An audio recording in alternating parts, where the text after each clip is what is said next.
ब्रह्मलोक निवासी बाबा ज्ञान विधात शिव बाबा ब्रह्मलोक निवासी बाबा ज्ञान विधात शिव बाबा ब्रह्मा बाबा तनुవు द्वारा अवतरिंचे शिव बाबा ब्रह्मा बाबा तनुవు द्वारा अवतरिंचे शिव बाबा ब्रह्मलोक निवासी बाबा ज्ञान विधात शिव बाबा ब्रह्मलोक निवासी बाबा ज्ञान विधात शिव बाबा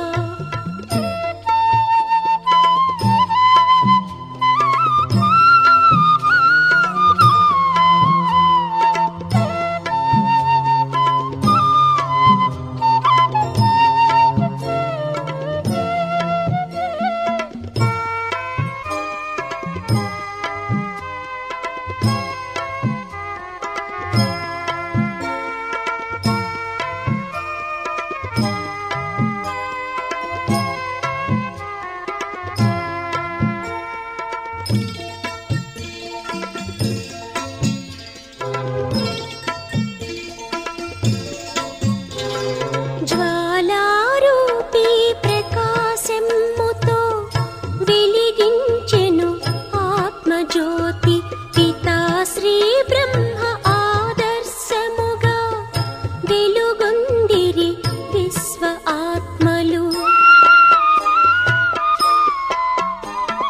జ్వాలారూపీ ప్రకాశముతో వెలిగించెను ఆత్మజ్యోతి పితా శ్రీ బ్రహ్మ ఆదర్శముగా వెలుగొందిరి విశ్వ ఆత్మలు శివవాణి దివ్యవాణి శివవాణి దివ్యవాణి బ్రహ్మా బాబా తనువు ద్వారా అవతరించే శివ బాబా బ్రహ్మా బాబా తనువు ద్వారా అవతరించే శివ బాబా బ్రహ్మలోక నివాసి బాబా జ్ఞాన విధాత శివ బాబా బ్రహ్మలోక నివాసి బాబా జ్ఞాన విధాత శివ బాబా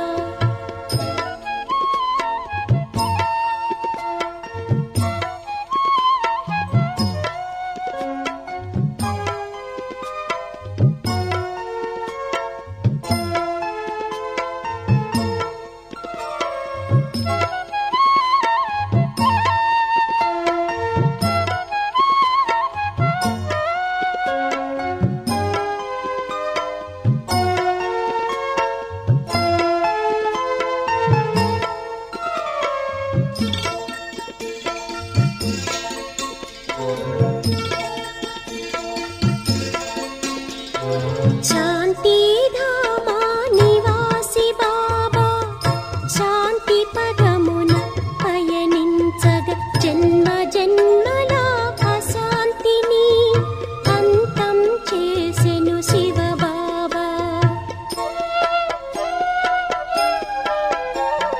శాంతి ధామా నివాసి బాబా శాంతి పదమున పయనించగ జన్మ జన్మల అశాంతిని అంతం చేసెను శివ బాబా సత్య మార్గాన ధన్యులమైతిమి ఇలలోన సత్య మార్గాన ధన్యులమైతిమి ఇలలోన బ్రహ్మా బాబా తనువు ద్వారా అవతరించే శివ బాబా బ్రహ్మా బాబా తనువు ద్వారా అవతరించే శివ బాబా బ్రహ్మలోక నివాసి బాబా జ్ఞాన విధాత శివ బాబా బ్రహ్మలోక నివాసి బాబా జ్ఞాన విధాత శివ బాబా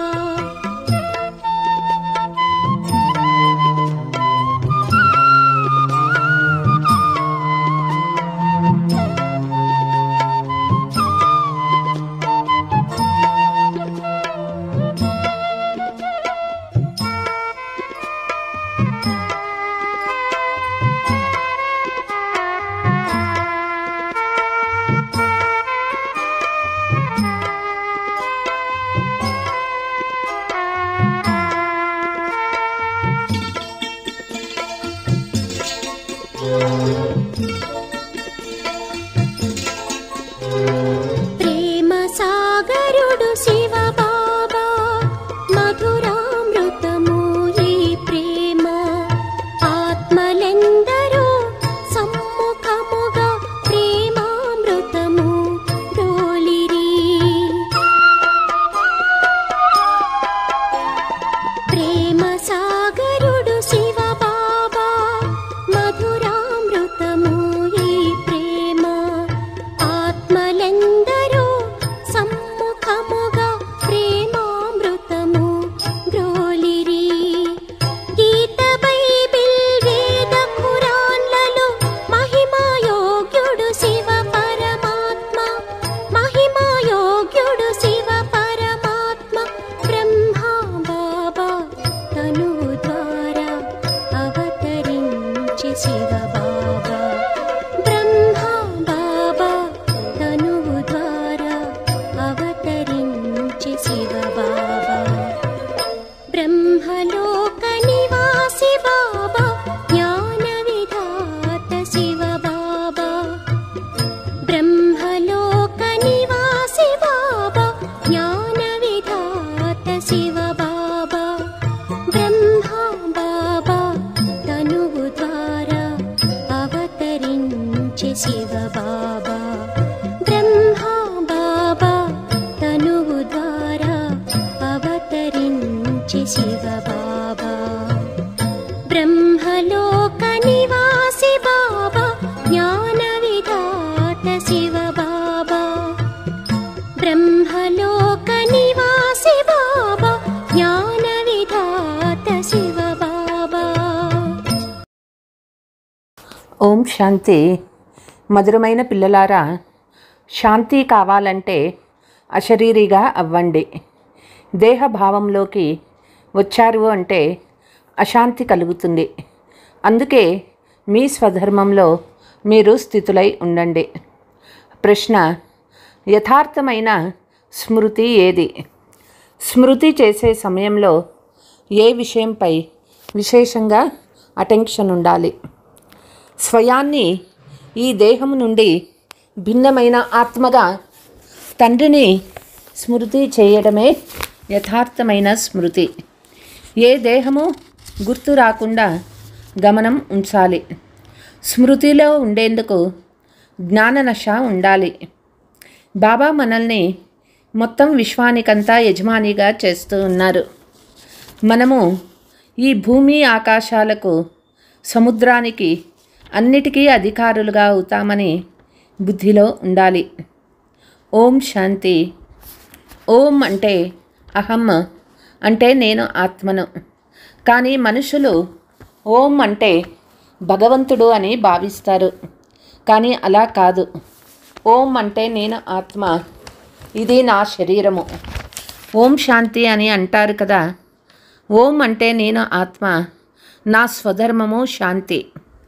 ఆత్మ తన పరిచయం ఇస్తుంది. మనుషులు భలే ఓం శాంతి అని అంటారు, కానీ ఓం యొక్క అర్థము ఎవరికీ తెలియదు. ఓం శాంతి అనే పదం బాగుంది. నేను ఆత్మను, నా స్వధర్మం శాంతి. ఆత్మలమైన మేము శాంతిధామని వాసులము. ఇది ఎంతో సహజమైన అర్థము. అర్థం కానంత పొడవుగానూ లేదు.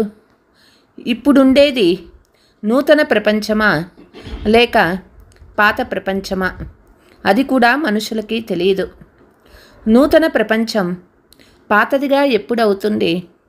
పాత ప్రపంచం మళ్ళీ కొత్త ప్రపంచంగా ఎప్పుడవుతుంది? ఎవరికీ తెలియదు. ప్రపంచం కొత్తదిగా ఏర్పడుతుంది, మళ్ళీ పాతదిగా ఎలా అవుతుంది? ఎవరినైనా అడిగితే ఎవ్వరూ చెప్పలేరు.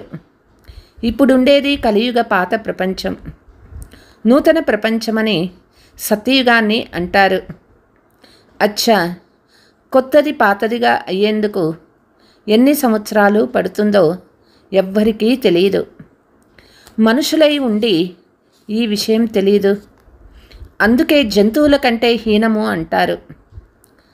జంతువు అయితే స్వయం తన గురించి ఏమీ చెప్పదు. కానీ మానవుడు నేను పతితుడని చెప్తాడు. పతిత పావన రండి అని పిలుస్తారు. అయితే ఆయన ఎవరో వారికి తెలియదు. పావనం అనే పదం ఎంత బాగుంది. పావన ప్రపంచము, స్వర్గము, నూతన ప్రపంచము అంటారు. దేవతల చిత్రాలు ఉన్నాయి, కానీ లక్ష్మీనారాయణలే నూతన పావన ప్రపంచానికి యజమాని అని ఎవ్వరికీ తెలియదు. ఈ విషయాలన్నీ అనంతమైన తండ్రి కూర్చొని పిల్లలకు అర్థం చేయిస్తూ ఉన్నారు. నూతన ప్రపంచమని స్వర్గాన్ని అంటారు. దేవతలను స్వర్గవాసులని అంటారు. ఇప్పుడుండేది పాత ప్రపంచము, నరకము. ఇక్కడ మనుషులు నరకవాసీలుగా ఉన్నారు. ఎవరైనా మరణిస్తే స్వర్గవాసులయ్యారని అంటారు. అంటే ఇక్కడ ఉండేది నరకవాసులనే కదా. లెక్క వేసి చూపిస్తే తప్పకుండా ఇది నరకమే అని అంటారు. కానీ మీరు నరకవాసులని చెప్తే కోపం చేసుకుంటారు. చూసేందుకు రూపము మనుషులదే, కానీ నడవడిక కోతులవి తండ్రి చెప్తూ ఉన్నారు. అందుకే గాయనం ఉన్నది కదా. స్వయం మందిరాలలో దేవతల ముందుకు వెళ్ళి మీరు సర్వగుణ సంపన్నులని మహిమ చేస్తారు. స్వయాన్ని ఏమని చెప్పుకుంటారు? మేం పాపులము, నీచులము అని చెప్పుకుంటారు. కానీ నేరుగా మీరు వికారులని అంటే తిరస్కరిస్తారు, కోపం చేసుకుంటారు.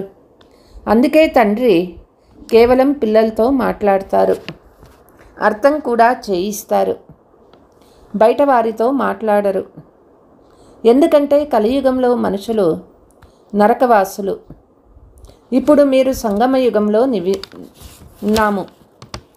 మనము పవిత్రంగా అవుతూ ఉన్నాము. బ్రాహ్మణులైన మనల్ని శ్రీబాబా చదివిస్తూ ఉన్నారు. వారు పతిత పావన అని మీకు తెలుసు. ఆత్మలు మనమందరం తీసుకువెళ్లేందుకు తండ్రి వచ్చారు. ఇది ఎంతో సింపుల్ విషయము. తండ్రి చెప్తూ ఉన్నారు, పిల్లలు ఆత్మలైన మీరు శాంతిధామం నుండి పాత్ర అభినయించేందుకు ఇక్కడికి వస్తారు. ఈ దుఃఖధామంలోని వారంతా దుఃఖంలో ఉన్నారు. మనశ్శాంతి ఎలా లభిస్తుందని అంటూ ఉంటారు. ఆత్మకు శాంతి ఎలా లభిస్తుంది అని అనరు. అరే మీరు ఓం శాంతి అని అంటారు కదా. నా స్వధర్మం శాంతి. అయితే శాంతి కావాలని ఎందుకు వేడుకుంటారు? మీరు స్వయాన్ని ఆత్మ అని మర్చిపోయి దేహాభిమానంలోకి వచ్చేస్తారు.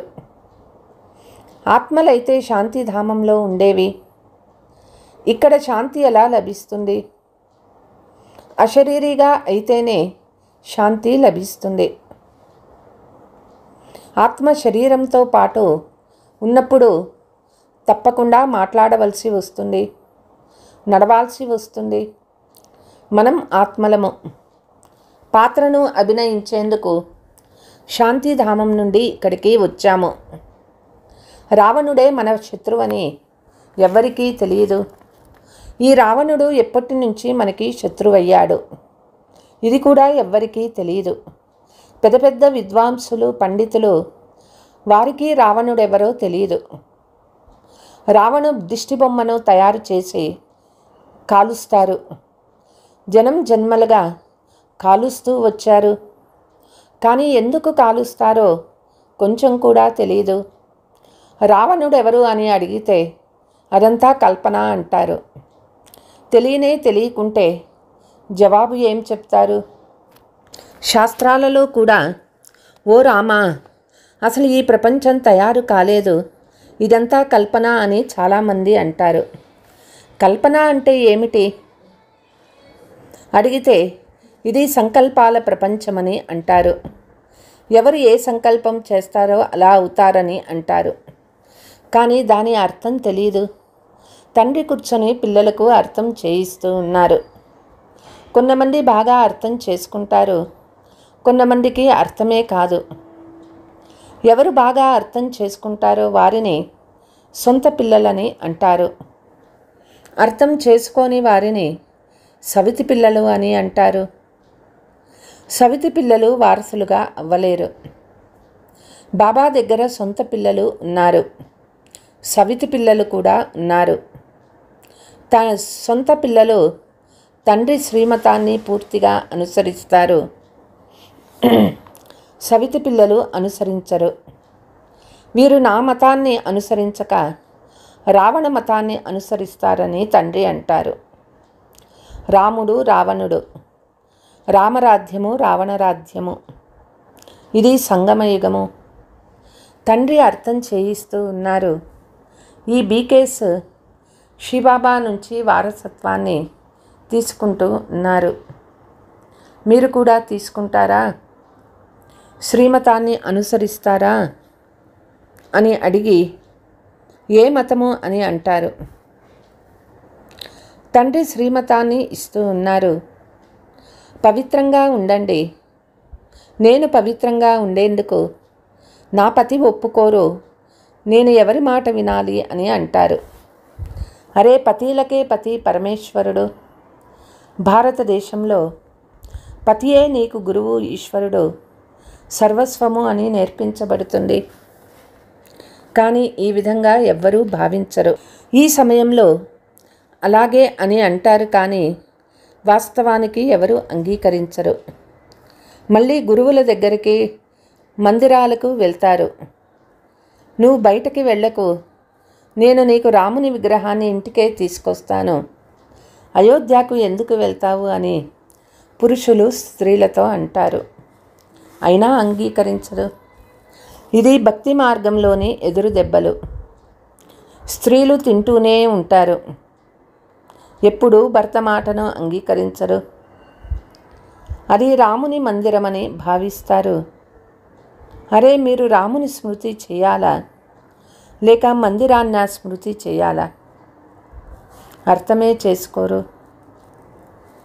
తండ్రి అర్థం చేయిస్తూ ఉన్నారు.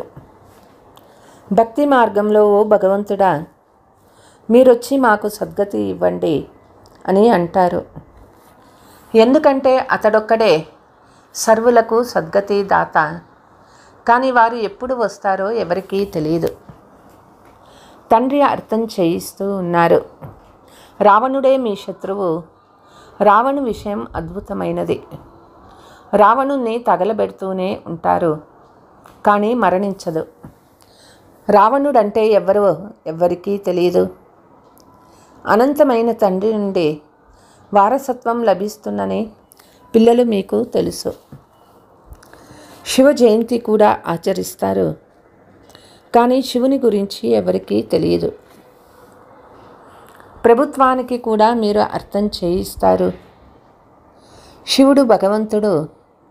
అతనే కల్పకల్పము వచ్చి భారతీయులను, నరకవాసులను స్వర్గవాసులుగా, బికారుల నుండి రాకుమారులుగా చేస్తారు. పతితుల్ని పావనంగా చేస్తారు. వారే సర్వుల సద్గతి దాత. ఈ సమయంలో మనుషులందరూ ఇక్కడే ఉన్నారు. యేసుక్రీస్తు ఆత్మ కూడా ఏదో ఒక జన్మ తీసుకొని ఇక్కడే ఉంది. వాపస్ ఎవరూ వెళ్ళలేరు. వీరందరికీ సద్గతి ఇచ్చేవారు ఒక్కరే, తండ్రి అయినారు. వారు భారతదేశంలో వస్తారు. వాస్తవానికి ఎవరు సద్గతి ఇస్తారో వారినే భక్తి చేయాలి. ఆ నిరాకార తండ్రి ఇక్కడ లేనే లేరు. వారిని సదా పైన ఉన్నారని భావించి స్మృతి చేస్తారు. శ్రీకృష్ణుణ్ణి పైన ఉన్నారని భావించరు. మిగిలిన వారందరినీ ఇక్కడే స్మృతి చేస్తారు. శ్రీకృష్ణుణ్ణి కూడా ఇక్కడే స్మృతి చేస్తారు. పిల్లలు మీరు చేసేది యథార్థమైన స్మృతి. స్వయాన్ని దేహం నుండి భిన్నంగా ఆత్మగా భావిస్తూ తండ్రిని స్మృతి చేస్తారు. బాబా చెప్తూ ఉన్నారు, మీకు ఏ దేహము గుర్తు రాకూడదు. దీనిపై తప్పకుండా గమనం ఉంచాలి. స్వయాన్ని ఆత్మగా భావించి తండ్రిని స్మృతి చేయండి. బాబా మనల్ని మొత్తం విశ్వానికంతా యజమానిగా చేస్తూ ఉన్నారు. భూమి, ఆకాశాలు, సప్త సముద్రాలు అన్నిటికీ యజమానిగా చేస్తారు. ఇప్పుడైతే ప్రపంచం ఎన్నో ముక్కలు ముక్కలుగా అయిపోయింది. పరస్పరము ఒకరి హద్దులోకి మరొకరు రానివ్వరు. అక్కడ ఇలాంటి భేదాలు ఉండవు. తండ్రి ఒక్కరినే భగవంతుడని అంటారు. అలాగని అందరూ తండ్రులేనని కాదు. హిందూ చేని భాయి భాయి, హిందూ ముస్లిం భాయి భాయి అని అంటారు. కానీ దాని అర్థం తెలియదు. పరస్పరము సోదరుల ఆత్మలే, శరీరాలు కాదు. కానీ ఈ విషయం తెలియదు. శాస్త్రాలు మొదలైన వాటిని వింటూ ఇప్పటికీ అదే సత్యం సత్యం అని అంటారు. కానీ వారికి ఏమాత్రమూ అర్థం తెలియదు. వాస్తవానికి వాటిలో ఉండేది అసత్యాలు. సత్యఖండంలో కూడా సత్యమే మాట్లాడతారు. ఇక్కడ అంతా అసత్యమే అసత్యము. ఎవరైనా మీరు అసత్యం చెప్తున్నారు అంటే విరుచుకుపడతారు. మీరు నిజం చెప్పేందుకు పోతే కొందరు తిట్టటము నిందించటం చేస్తారు. తండ్రిని బ్రాహ్మణులైన మీరు మాత్రమే అర్థం చేసుకున్నారు. పిల్లలు మీరు ఇప్పుడు దైవీ గుణాలు ధారణ చేస్తారు. పంచతత్వాలు కూడా తమో ప్రధానంగా అయిపోయినాయి. ఈ రోజుల్లో మనుషులు పంచతత్వాలను కూడా పూజిస్తూ ఉన్నారు. తండ్రి అంటూ ఉన్నారు, స్వయాన్ని ఆత్మగా భావించి నన్నొక్కరినే స్మృతి చేయండి, భూతాలను స్మృతి చేయకండి.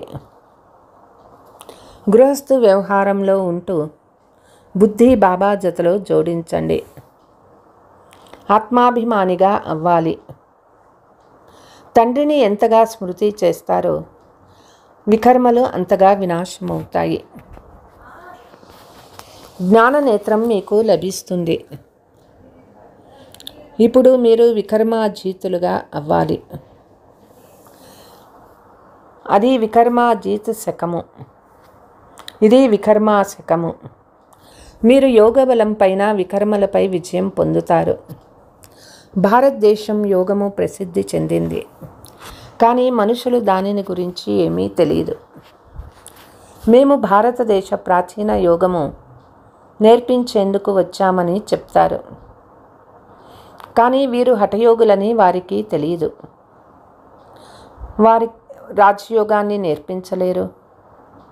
మీరు తప్ప రాజయోగాన్ని ఎవ్వరూ నేర్పించలేరు.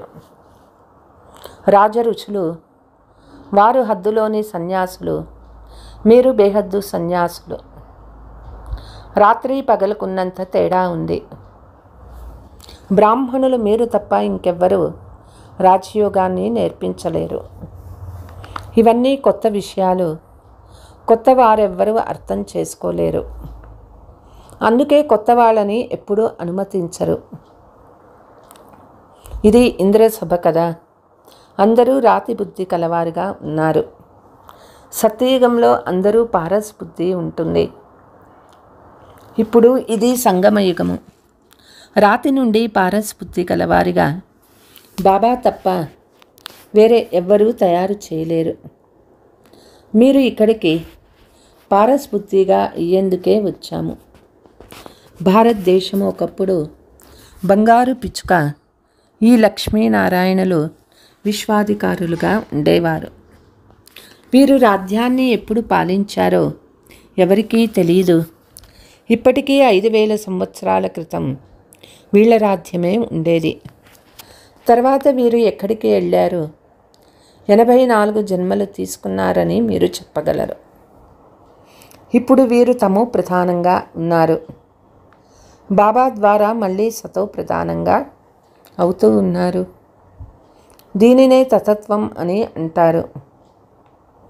ఈ జ్ఞానాన్ని తండ్రి తప్ప ఏ సాధు సత్పురుషులు మొదలైనవో ఇవ్వలేరు. అది భక్తి మార్గము, ఇది జ్ఞాన మార్గము. పిల్లలు, మీ వద్ద మంచి మంచి పాటలు ఉన్నాయి. వాటిని వింటే ఆనందంతో మనస్సు నాట్యం చేస్తుంది. సంతోషం అనే పాదరసం పైకెక్కుతుంది. నశ స్థిరంగా ఉండాలి. ఇది జ్ఞాన అమృతము.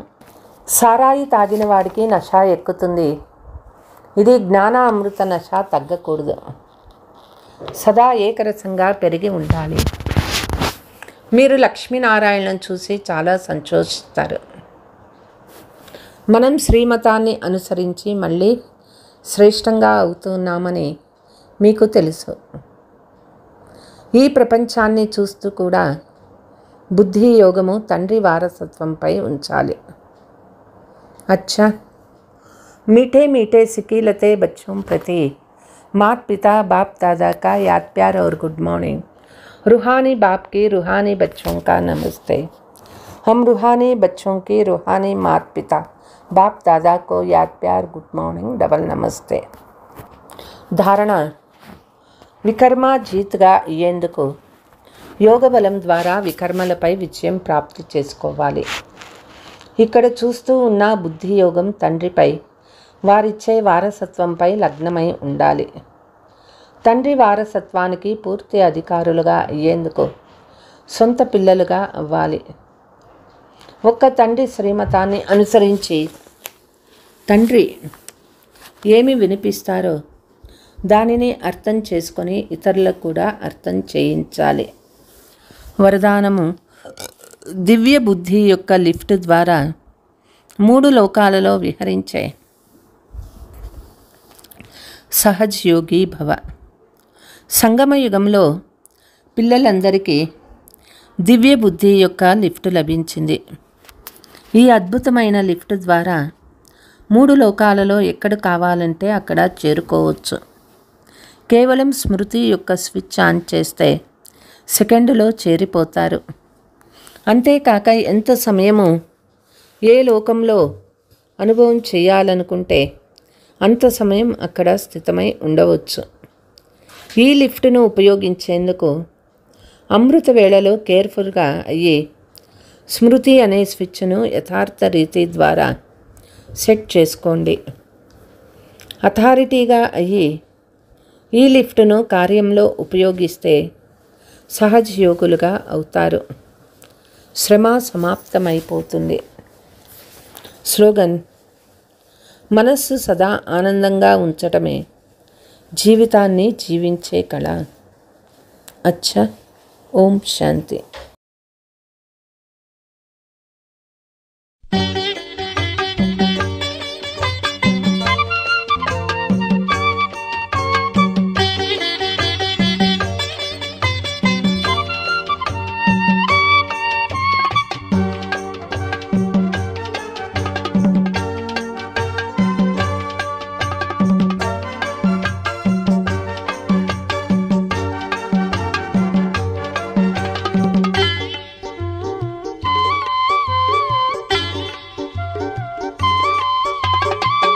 పరమాత్ముని పిల్లలం, పరస్పరం సోదరులం. పరంధామమందు నుండి ఈ అవనికి చేరాము, కాబోయే అమరులం. పరమాత్ముని పిల్లలం, పరస్పరం సోదరులం. పరంధామమందు నుండి ఈ అవనికి చేరాము, కాబోయే అమరులం. పరమాత్ముని పిల్లలం, పరస్పరం సోదరులం.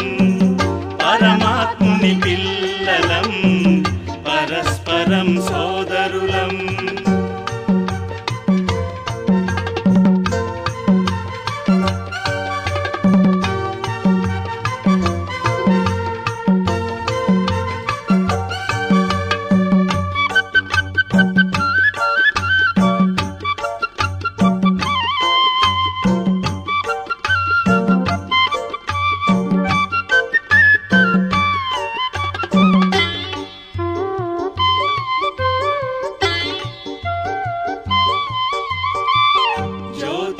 జ్యోతిరూపతారలం, శాంతి ధర్మ కాముకులం.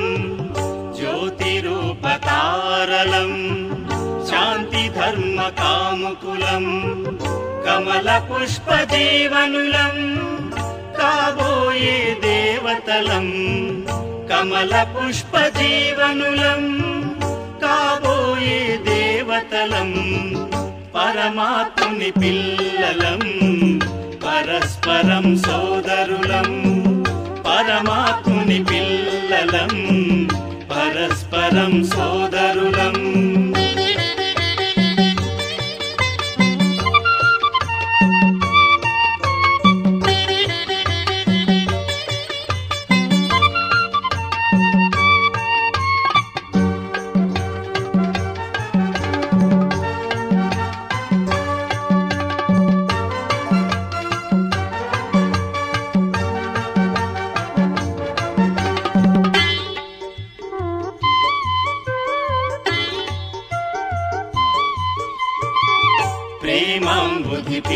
పిల్లలం మనోవాణి నిర్మలులం ప్రేమాంబుధి పిల్లలం మనోవాణి నిర్మలులం అవగుణాల నెరుగనట్టి కాబోయే దివిజులం అవగుణాల నెరుగనట్టి కాబోయే దివిజులం పరమాత్ముని పిల్లలం పరస్పరం సోదరులం పరమాత్ముని పిల్లలం పరస్పరం సోదరులం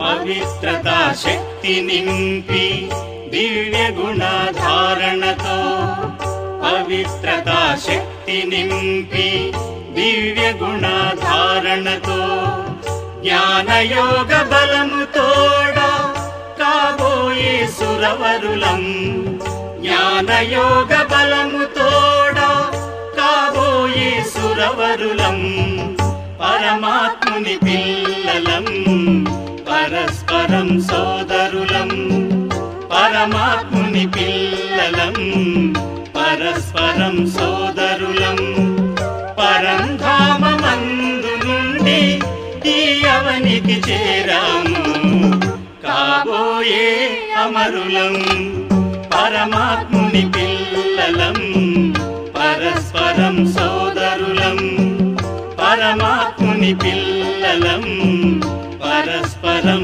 సోదరులం పరమాత్ముని పిల్లలం పరస్పరం సోదరులం పరమాత్ముని పిల్లలం